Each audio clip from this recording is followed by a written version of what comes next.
Tobit 2.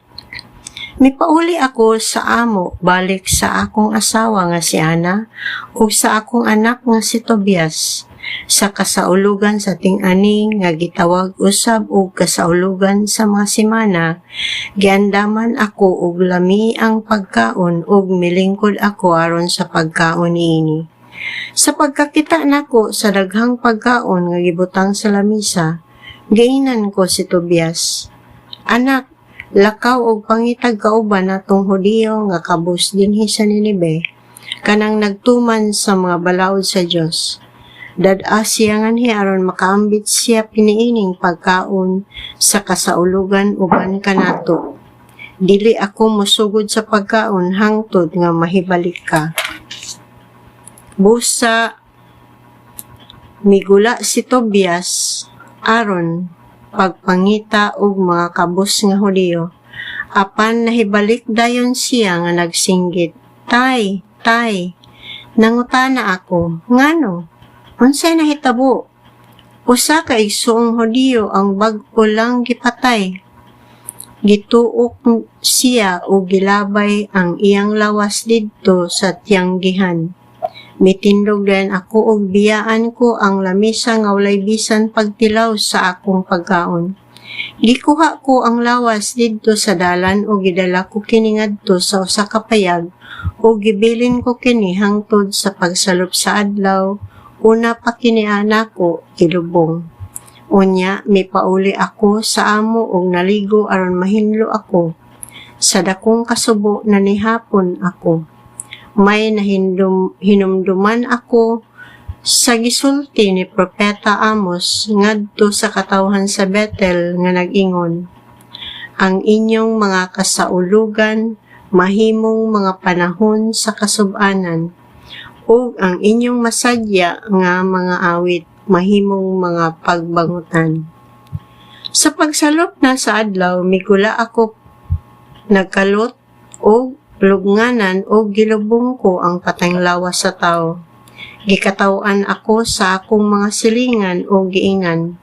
Wala ka ba masayod wala ka ba gayud makakaton?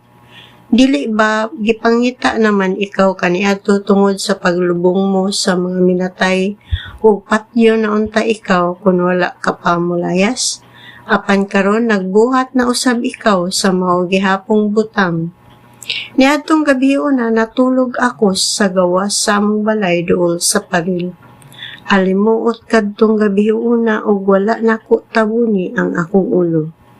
Dito sa paril, may mga langgam nga sayaw tungod kayod sa akong nahimutangan apan wala ako mahibalo niini.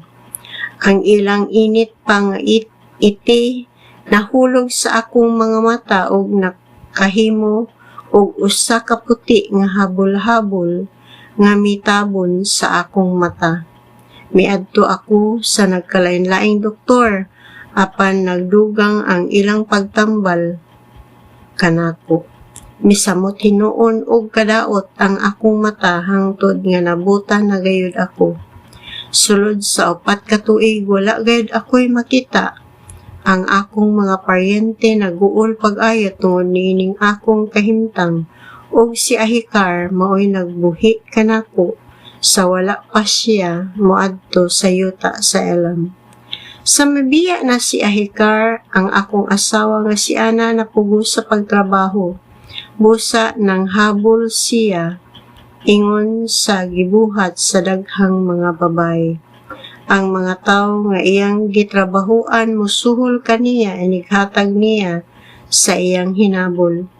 Usa ka adlaw ni Ana nagtabas siya og usa ka panapton nga nahuman gikan sa hablanan o gidalan kini niya ngadto sa mga tawo nga nagpabuhat niini.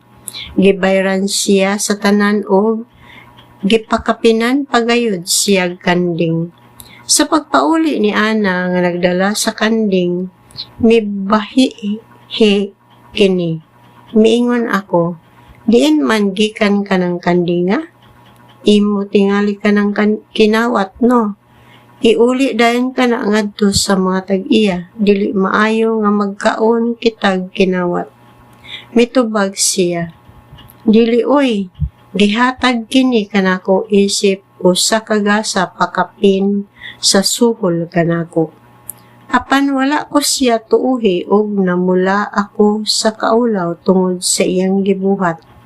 Gisugo ko siya nga iuli ang kanding ngadto sa mga tag-iya niini apan ang iya gayud mooy natuman. Misinggit siya. Karon nakita na nako unsa gayud ikaw. Hain naman kanang imong pag-alima sa uban. Unsa may sangputanan sa mga maayong buhat nga imong gihimo.